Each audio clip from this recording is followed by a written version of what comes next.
Hello again, this is Don Lang reporting to you for Seasoned Citizens Present. Today I'm very honored and pleased to be able to present Bill Telle. Bill, happy to have you with us. Glad to be here, Don. Bill came to us from a little area elsewhere, so we'll kind of investigate that. Where were you born then, Bill? I was born in St. Louis. St. Louis, Missouri. Yes. Then from there you proceeded, was your education at St. Louis schools then, or did you? Yes, I went through high school and 2 years of junior college in St. Louis. Okay. I can recall, having had some business experience with you, that you came to Muscatine through the Benner Tea Company. Had you been associated with them previously in St. Louis or elsewhere, Burlington, or what was? Burlington was their home office, wasn't it? That's right, right. They had an ad in a St. Louis newspaper for manager trainees. Okay. And I answered an ad in 1969. And I spent 6 months here in Muscatine as a manager trainee. Okay. And then moved around all the area they served. Oh, you weren't just Muscatine No. and Benner? No. Okay, well, that's I didn't know. As you were telling me previously, you left Benner under certain circumstances pertaining to language, you said? Yes, I refused to work at a place where they tell you to get out and stay out. I think that's very appropriate. I'd do the same thing if I was. I think I'd feel the same way about it. But I think you then kind of roamed around in the grocery business for a short time. You said that you worked at different areas. Yes, yeah, I left Benner's in '74. Here again in Muscatine was the last store I managed for them. And when I left Benner's, I went to Hy-Vee, and I worked there for about a year. Then I went to Sunmart, worked there for almost a year. And then I ended up at Happy Joe's Pizza Parlor, Okay. which I managed for 3 years, Okay. and then went to work for Hahn. Now you're presently in Hahn. Yes. Okay. Then in the meantime, somewhere along the line, and I'm not just sure where, you met a young lady named Karen. She became your spouse, and you had a happy life thereafter. Mm-hmm. Karen is associated here in town with the Federal Savings Bank. She's manager of that particular company, I guess you'd call it. So she's still employed too. You kept her working too, huh? Yes, right, absolutely. Okay, you're with Hahn. What is your function with the Hahn Industries? Right now, I work as a parts expediter at the chair plant. We ship parts to dealers, end users, anybody who buys our chairs. And what I do is expedite the parts if they have to be overnighted, etc. I take care of getting the parts out, getting them shipped, the correct Oh, parts. good enough. Now you go out in the field for some of this too? Sometimes, You yes, are right, expected sometimes to do yes, some short travel wherever it's called right, for. right. I know we can say here in the studio, we're not going to show you, but Bill was sitting here and a desk was brought up and he said, that's a 1920 issue or something of that nature. Right away, spotting exactly, knowledgeable of the year and everything of that product. So he's worked into the Hahn industry quite well. Mm-hmm. Okay, after we had Karen as a wife, then we had family. Yes. Who are the children? I mean, what are their ages and what have you, Bill? I have 2 sons. The oldest is 18. He just finished boot camp, Yes. Navy in Orlando, Florida. He's now in the nuclear program. He's going to go Oh, to school for 2 about years, become a nuclear technician with the Navy. And then Great. my second boy is 16, Matt. He's in high school, junior in high school He's this still year. here with us. Yes, Okay. right. Okay. I think other than that, we have had, like I say, business connections previously, but you've been connected. Again, I would ask how you became connected with the company of the speakers. I'm trying to think of the name of the company or the name of the organization that you joined. Toastmasters. Toastmasters. No, I couldn't think of that. Anyhow, when did Toastmasters come into your life? Well, actually, I first heard about Toastmasters. I attended a seminar that Hahn sponsored my fee into the seminar given by Zig Ziglar Okay. in Davenport, Iowa. Okay.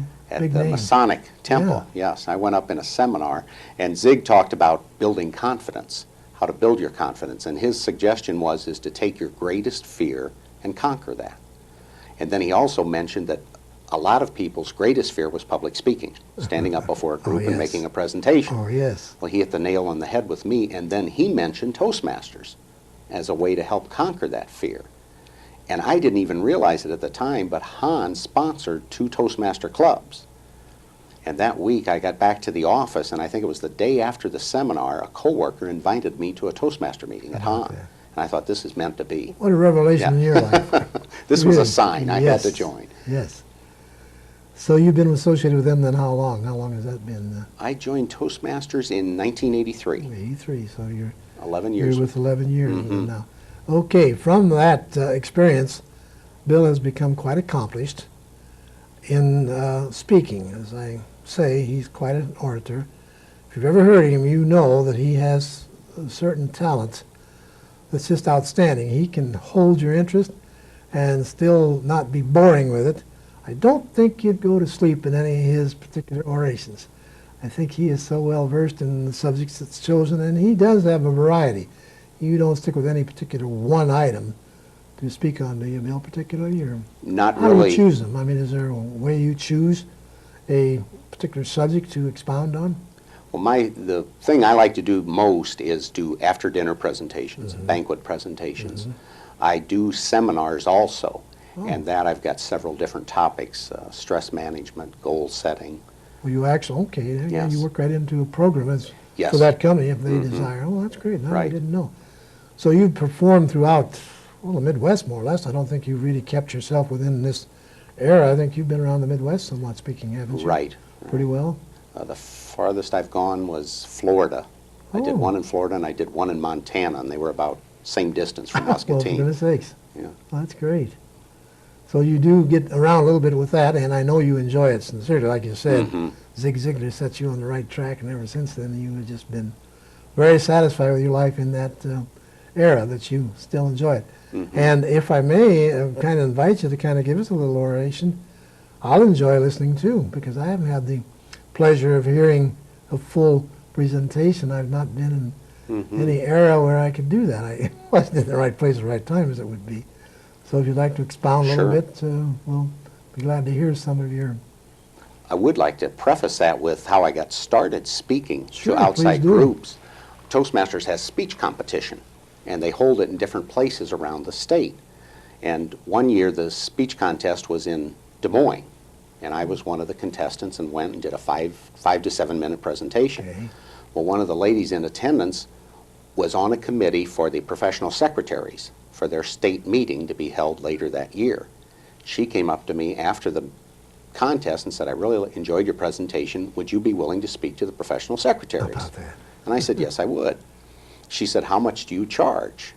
And I said, "Do you have this program every year?" She said, "Yes." I said, "What did you pay your speaker last year?" And she said, $200. And I said, "That's what I charge." Good thinking. Pick it up right now. And that was my first paid That was your first presentation. presentation. Never I know gonna forget locally you are obligated to occasionally do things here, and then they critique you for different aspects of language and The presentation. Toastmasters Yes, that's the organization, yes, Toastmasters. I know right. that's still within the realm of your life there, Oh, absolutely. but you still Absolutely. attend. I mean, I'm sure you're still very much involved. You just didn't quit because you now have had a professional life in the contest. Oh, you no, still no. attend and enjoy very much the Toastmasters Club Yes, here in town. after 11 years, I'm still learning. There's You- still oh, yes, much, I'm sure much it's to be wide learned. open. You Yes. bet. So anyhow, yes, I'm glad you brought that up because I wouldn't be aware of how you happen to get into working, speaking as you are presently throughout the different eras that you have been so efficient in, and people have enjoyed, and they even make a buck out of it now and then. That's right. That's right. great. It's, That's I great. call it a hobby. Yeah, pays too. Yes, Hobbies usually yes. aren't that efficient in the lucrative area. Usually, you do it for fun. Right. Yours is a little more. Yours is still fun. Absolutely. I mean, in your mind, I think you enjoy it tremendously. I mean, obviously, you wouldn't be doing it if you weren't enjoying it as you do. Right. And your family enjoys having you do it. I know Karen's quite proud of you. I've had the occasion to be with her on different times, and with my wife's club, I might mention. I'm not seeing Karen. We'll keep that straight there, Bill, if I may. So, if I may, at your convenience, give us a little idea of what you do present, whatever. I mean, whatever you feel comfortable with presenting. I mean, if it wants to be an oration secretary's fine. I mean, whatever you feel free to expound Sure. on. What I do is I don't give speeches. I've listened to speakers who present speeches, and I found that sometimes incredibly boring. Amen. I tell stories. I converse with a large audience, sometimes a smaller audience. Sure. But I love to tell stories. And one of my favorites I borrowed from Zig Ziglar, and that was a story about Mr. Brown. Mr. Brown was the president of a large corporation, and he called all of his salespeople in one day, and he said, I've been setting a terrible example here with the company. I'm the last one to get here in the morning, I'm the first one to go home, and I take 3-hour lunch hours. He said, I'm going to set a better example from now on, and we're all going to shape up in this company. Next day, Mr. Brown went to a luncheon at the country club, looked at his watch, he was already 15 minutes late back to work, hopped in his car, burnt rubber, 90 miles an hour, gets pulled over by the highway patrol, gets a speeding ticket. Gets back to work an hour late, he's in a terrible mood. Calls his sales manager in, and he said to his sales manager, did you get those letters out? The sales manager said, what letters? He says, those letters I told you had to go out to our key accounts. Sales manager said, oh, I was going to work on that. Mr. Brown was upset. He said, I give you one job to do, and you can't handle that. He said, those letters go out this afternoon, or I'll get somebody who can handle the job. Oh, he was upset. But if you think he was upset, you should have seen that sales manager. Storms out of the office muttering under his breath, 3 martini lunch. He gets back to work late and takes it out on me. If it hadn't been for me, this company would have gone broke 10 years ago. That sales manager was upset.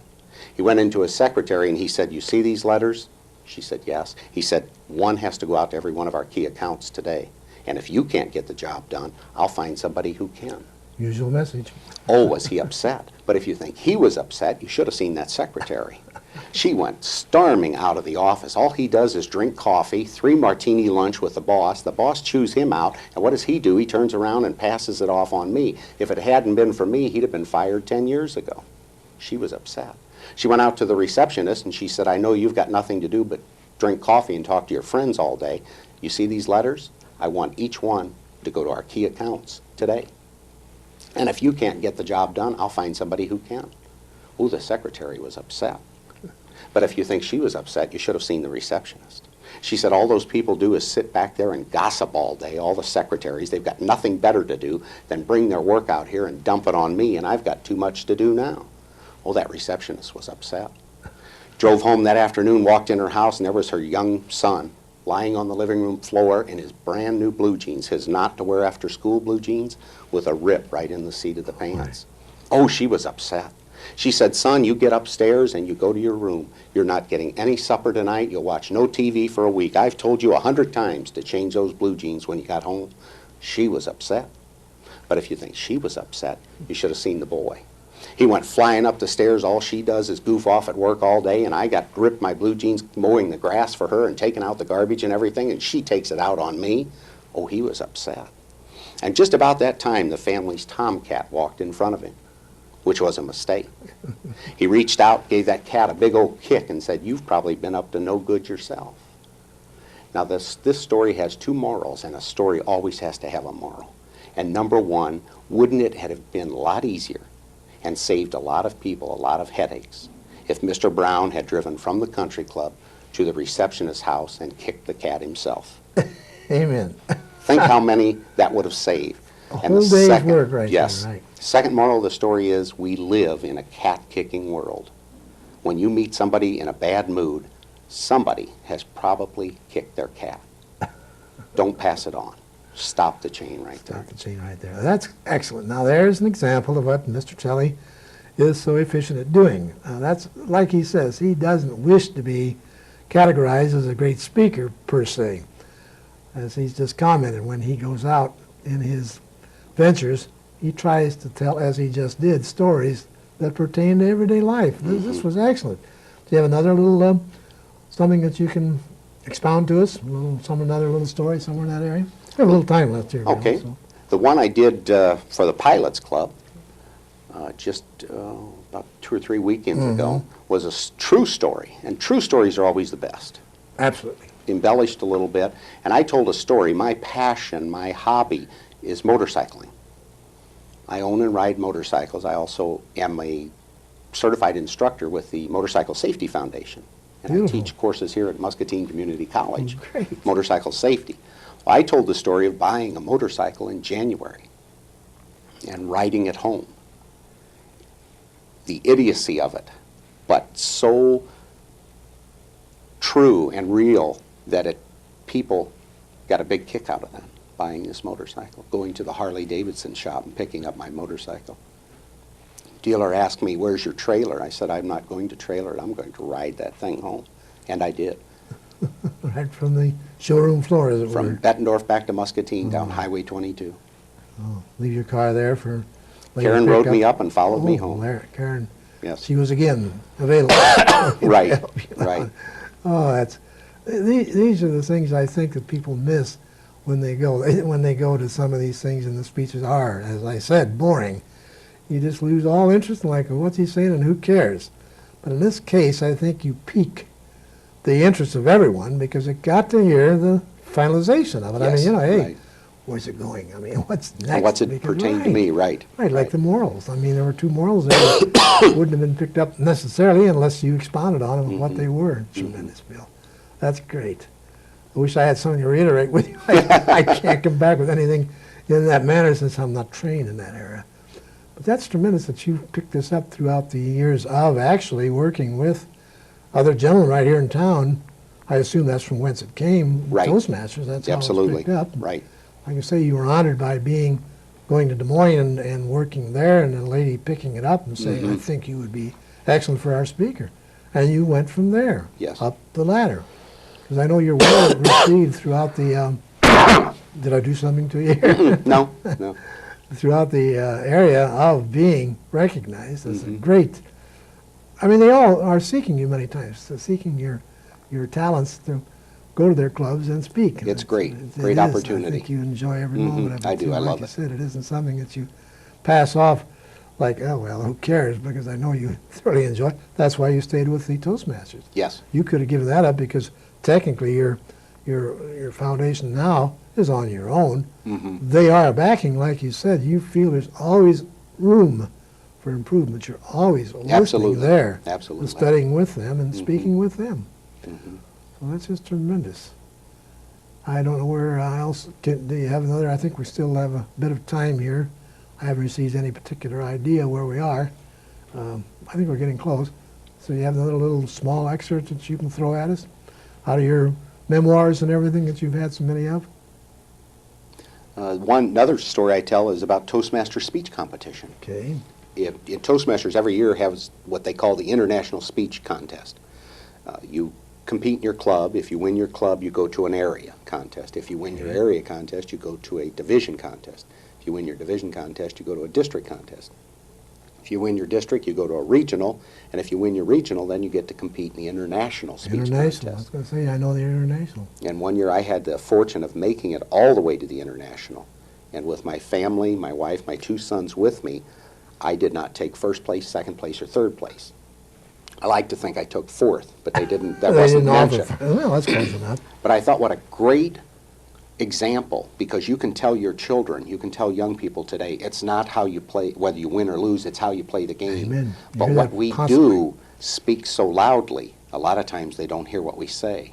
So here was Dad not placing, and right after the contest saying, hey, I felt good about the job I did, I learned from this experience, and I'll try it again someday. Family's still proud, I'm sure. Yes, I mean, after yes. all, Dad spoke. I went out except there for fourth feeling like a place. winner. Right, Right. absolutely. The And other that's three what I guys think we all felt better. should try to do in our life. I mean, Yes. every day. I mean, every day you have to face whatever the schedule is. Now, you're working, I'm retired. My isn't quite as strenuous as looking at you. You have something to do every day, whereas mine is rather leisurely.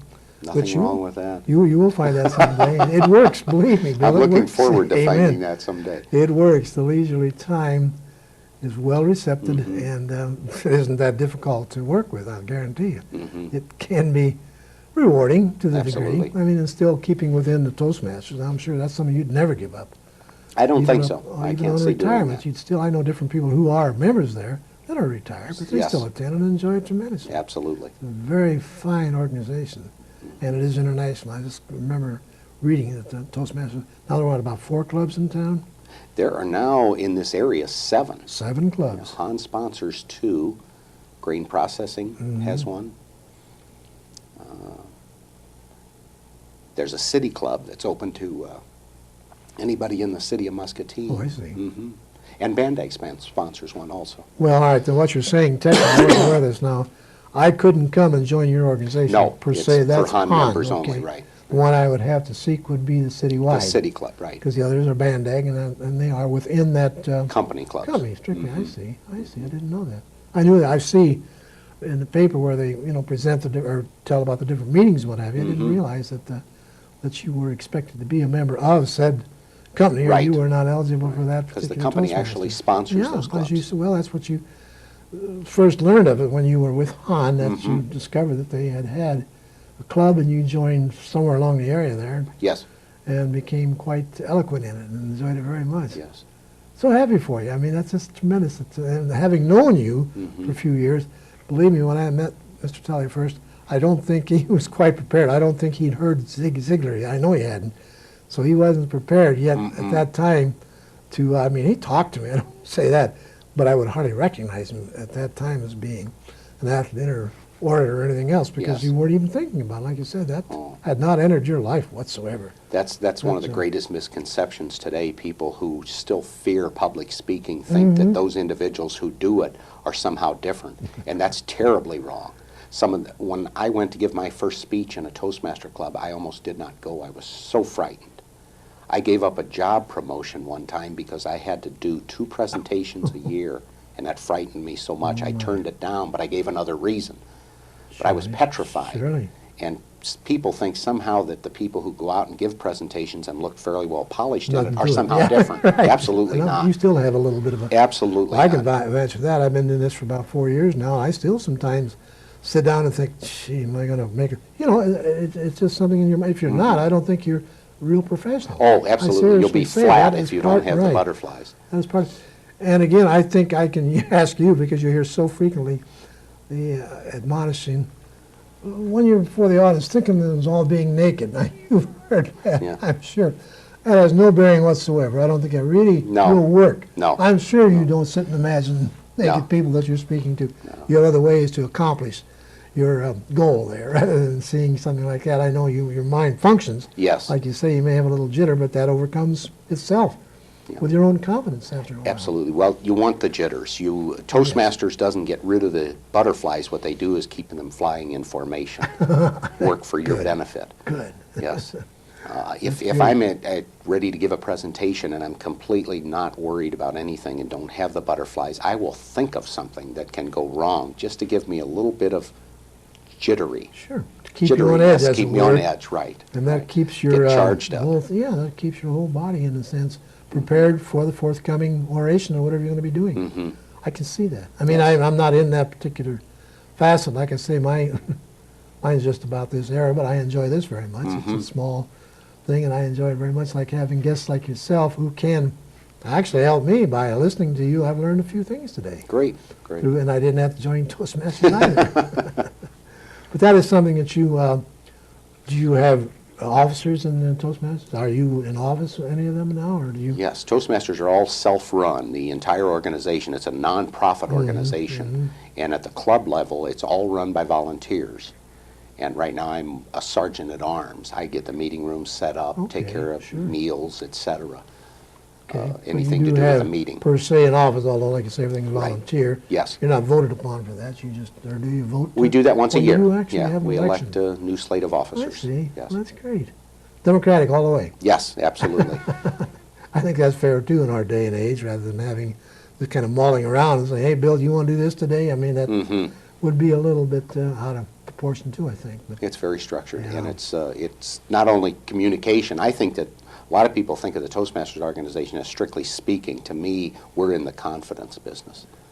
yeah, I don't think people really, I mean, as you said, I think everyone had the conception Toastmasters mean you get up and make a speech at every meeting. And I'm sure that you are asked on certain occasions, not everyone gets up because you wouldn't have the time. to do Right, that. How many right. members do you usually have in a club? Generally, a club will run somewhere between 20 and 30 Yeah, members. you're not going to have time for 20 or 30 Oh, absolutely. people making No. it. So you choose periodically? Is that how they? Well, you how is kind of that? go at your own speed. Oh, you do? You have some you people say, I'll that wanna speak next move. week, or? Right. Oh, you right. make your own time, per Well, se. we have a vice president of education, and he or she sets up a schedule. Okay. But they set it up by talking to each individual member. One member might want to give a speech a month. Right. Another member might want to go at a slower pace, one every 2 or 3 months. And I notice always that you have, the critique is a word, but it's not exactly what you use. You have some of the times. Yes. You have someone that grades you, per se. Evaluator. Evaluator, okay. And those are chosen. Do you volunteer for that too, or are they chosen? That's assigned by the That's Vice President of assigned by the Vice Education. President. But usually Mhm. for evaluations, that's an experienced member. A member who just starts out will not do any Oh, no. evaluating for Well, about the first 6 months. Myself, I would have an awful time trying. I can evaluate today quite high. Mhm. I don't know how to grade them. I don't know whether that's graded that way or saying good or A or just how you do grade them. I mean, then you have to make the presentation later of how you grade it, I assume. That's right. There's Way a then- verbal evaluation Okay. and also a written evaluation. Oh, really? Extremely helpful.